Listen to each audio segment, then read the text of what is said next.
Hello everyone, welcome to my podcast stories channel. कैसे हैं आप सब? आज आपको जानकर खुशी होगी कि आज इस चैनल में मैं अकेले आपके साथ बात नहीं करने जा रही हूँ। मुझे कंपनी दे रही हैं आज मेरे घर आई हुई मेरी बेटी। हेलो बेटा, कैसे हो? हेलो मम्मा, मैं तो बहुत अच्छी हूँ। आप कैसे हो? मैं भी ठीक हूँ। मुझे बहुत अच्छा लगा आज मेरी बेटी ने मेरे साथ ज्वाइन किया इस चैनल को। तो हाय गाइस, मेरा नाम है दिशा और आज मैं ज्वाइन करने जा रही हूँ इस पॉडकास्ट स्टोरीज में अपनी मम्मा को। तो मम्मा, आप बताओ आज आप किस टॉपिक पे बात करने जा रहे हो? आज का हमारा टॉपिक रहेगा, एक आर्टिकल मैं कुछ पढ़ रही थी, आर्टिकल्स, क्योंकि मुझे स्टोरी सुनानी होती है डेली। तो मेरे को था कि आज एक आर्टिकल ऐसा पढ़ा एक सास और बहू के ऊपर। उसमें आपको पता है कि जैसे गॉसिप बहुत ज्यादा चलती है हर घर में और ज्यादातर डाउन लेवल पर उसको लिया जाता है। बट मैंने इसमें पॉजिटिविटी लाने के लिए कि आज उसको इस तरह से हम शेयर करेंगे। मुझे जहां तक लगता है आज की हमारा ये जो आर्टिकल का डिस्कशन चलेगा बहुत से लोगों पर एक पॉजिटिव इम्प्रेशन डालने वाला है। Wow, seems interesting. चलो तो गाइस, आज शुरुआत करते हैं एक अच्छे रिलेशनशिप की स्टोरीज के साथ। चलो शुरू हो जाओ मम्मा। अपने रिश्तों और धन की कदर कहते हैं कि एक समान करनी चाहिए, क्योंकि दोनों कमाने बहुत मुश्किल हैं और गंवाने उतने ही आसान। तो हमें करना क्या है? उनको कमाना है और उसे वो संजो के रखना है। अपने बच्चों की शादी का अरमान सबको होता है और अपने मुताबिक जो आपकी कैपेबिलिटी होती है आप अच्छे से अपने बच्चों की शादी करते हैं। और ससुराल में जब पहुंचती हैं बेटियां तो ससुराल के सास ससुर सबको होता है कि हमारा अब परिवार और भी ज्यादा खुशहाली की तरफ बढ़े। किंतु कभी कभी मैंने ये महसूस किया है, अक्सर जब भी हम कहीं बैठते हैं तो ये गॉसिप आता है सास बहू के रिश्ते के ऊपर कि उसमें टेंशन बहुत राइज होती है। तो आज हम इसके ऊपर थोड़ा सा डिस्कस करेंगे। इस पर हम अपने दोनों, आप भी, क्योंकि अब देखो मैरिड हो, आप भी अपने विचार रखना जहां आपको लगता है। इसके ऊपर एक छोटी सी मैं एक स्टोरी टाइप आपको बताने जा रही हूँ। एक लड़की की शादी होती है और उसको उसकी सास चाय बनाने के लिए कहती है, जबकि वो एक डॉक्टर होती है। इंटर्नशिप की उसकी पढ़ाई का आखिरी महीना चल रहा होता है और उसकी शादी हो चुकी होती है। तो उसका ज्यादातर टाइम जो है पढ़ाई में निकल जाता है, हॉस्पिटल की ड्यूटी में निकल जाता है। तो वो रसोई में जो हेल्प है वो बहुत कम करवा पाती है।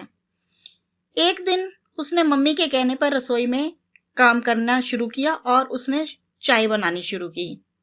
चाय बना ही रही थी कि बाहर बैठे मम्मी की आवाज आई, बेटा दूध की भिगोनी वापस फ्रिज में रख देना चाय बनाने के बाद। उसने कहा, ठीक है माँ। फिर से आवाज आई, बेटा चाय के पत्ते डस्टबिन में डाल देना। ठीक है मम्मी।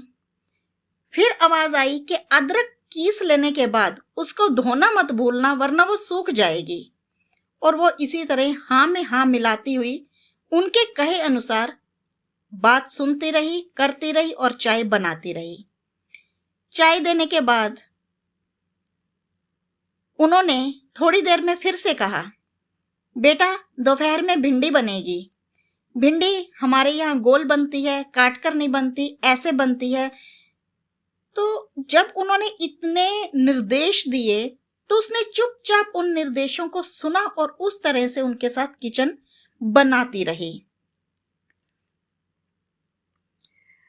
गाइस, मैं यहाँ पे ये कहना चाहूंगी कि अगर हम खुद में ईगो लाते हैं तो बात समझ में नहीं आती, लेकिन अगर हम अपना पॉइंट ऑफ व्यू को साइकोलॉजिकली तरीके से देखें तो बहुत आसानी से समझ आ जाती है। उसमें समझने में हमें कोई टाइम नहीं लगता। और इसी तरह से हमारे भी घर में हमारी एक माँ है, मेरी सास है, जिनसे मुझे बहुत सारी सीख मिलती है। ससुराल के प्रति हमारी क्या सोच होती है वो मेरी बिल्कुल बदल चुकी है। तो एट लास्ट मैं यही कहना चाहती हूँ कि ये सारा जो खेल है ना, ये हमारी सोच का होता है। हम जैसा सोचते हैं वैसे ही हम आगे रिश्ते निभाते हैं। बिल्कुल सही कहा आपने। क्या होता है ना कि उन्होंने भी अपनी गृहस्थी को अपने हिसाब से सजाया संवारा होता है।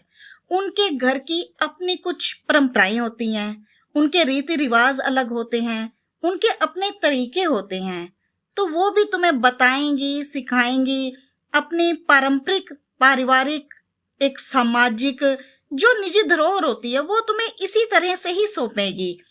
तो तभी तुम्हारे को वो बात समझ में आती है कि हमें किस तरह से मिलजुल कर एक दूसरे के साथ चलना है। ठीक है, तो ये एक बात समझने की थी कि उस घर में भी आपकी एक माँ होती है। अब मायके से ये जो सीख मिलती है ना बेटियों को, तो इससे अगर देखा जाए तो दृष्टिकोण सबका बदलने लगता है।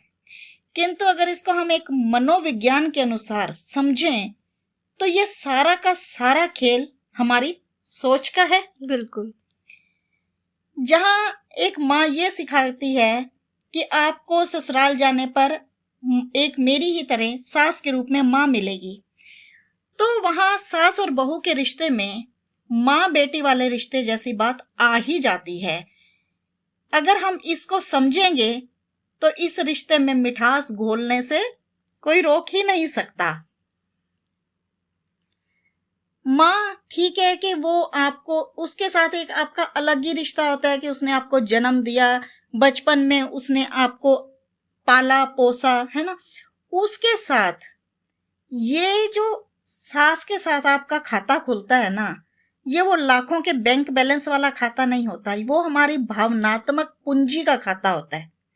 हमारी भावनाएं जुड़ी होती हैं सबसे ज्यादा, क्योंकि माँ के साथ अगर खून का रिश्ता है तो सास के साथ भावनात्मक रिश्ता है। एम राइट बेटा? बिल्कुल मम्मा। तो अब देखते हैं ये सास के साथ भावनाओं का खाता आपका कैसे खुलता है और कैसे आगे बढ़ता है। अब ये हम लोगों पर डिपेंड करता है कि हम बैंक बैलेंस को किस तरह लेकर चलते हैं। ये रिश्तों का बैंक बैलेंस है, पैसों का नहीं है। तो वही मैंने आपको स्टार्टिंग में बोला था, रिश्ते और धन दोनों एक समान है। अब मान लीजिए आपकी सास है, पहली मुलाकात में ही बहू के बारे में कुछ ऐसा कह दिया कि तुम डार्क कलर पहनो, ये अच्छे लगेंगे, ये अच्छे नहीं लगेंगे, तो वहां एक नेगेटिविटी एराइज होनी शुरू हो जाती है।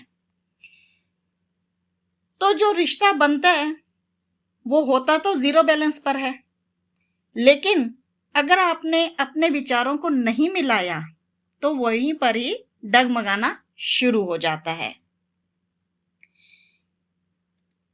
कई बार मुझे लगता है हम अच्छी बात सोचते हैं, कहने में थोड़ा हेजिटेशन भी होती है, और हम ये सोच बैठते हैं कि अगर हमने ज़्यादा तारीफ कर दी बहू की तो वो कहीं हमारे सिर पे ना चढ़ जाए।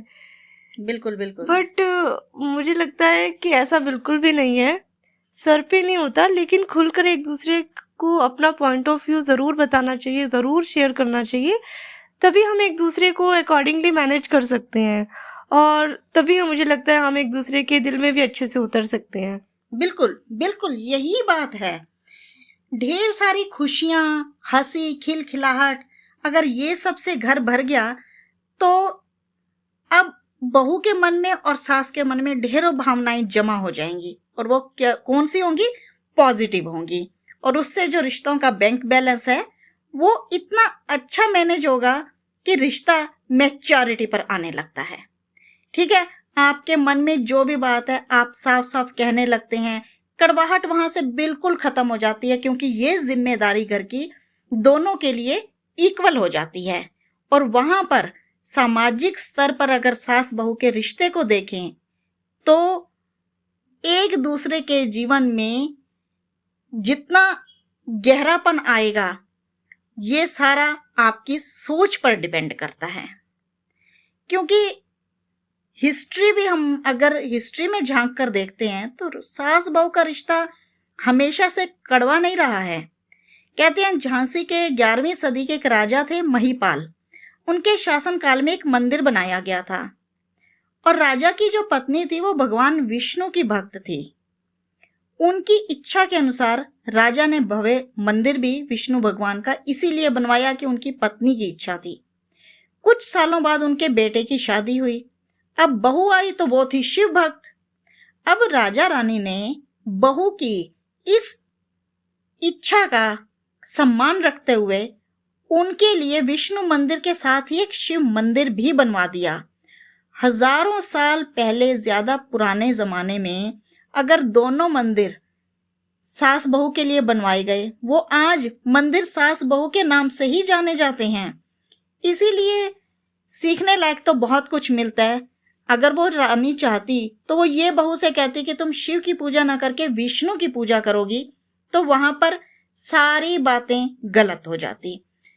अब यहाँ पर कहने की बात इतनी है कि आपने सब कुछ एक दूसरे के अकॉर्डिंग मैनेज किया, बट बस होता इतना है कि एक दूसरे के जो जिंदगी के स्वतंत्र हिस्से को, जो उसका अपना हिस्सा है छोटा सा, उसको अगर आजाद कर दिया तो आपके रिश्ते बहुत इतनी मिठास घुल जाएगी कि तीसरा चाहेगा तो भी आपकी बातों में कभी कोई मनमुटाव नहीं आएगा।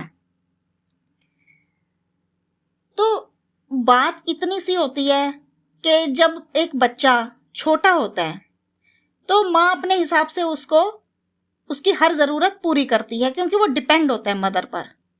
बट जैसे जैसे बच्चा बड़ा होता है तो वो अपनी पसंद नापसंद माँ को बताने लगता है।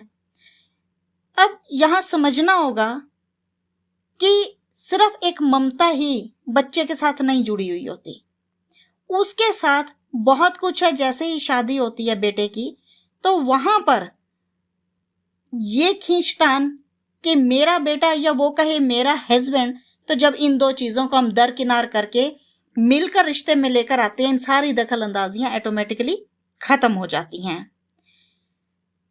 तो ये सब कुछ हमारी परवरिश, हमारे संस्कारों पर टिका होता है।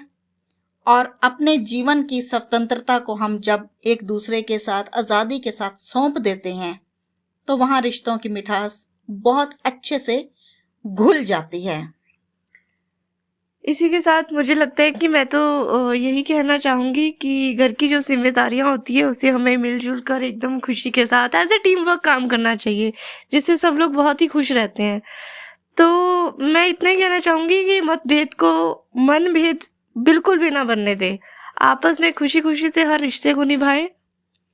बस ऐसा ही अगर संवाद रिश्तों में हो तो कोई समस्या नहीं बनती, और अगर कोई समस्या है तो उसको सुलझाने की ये एक कड़ी है कि मतभेद नहीं, मनभेद भी नहीं।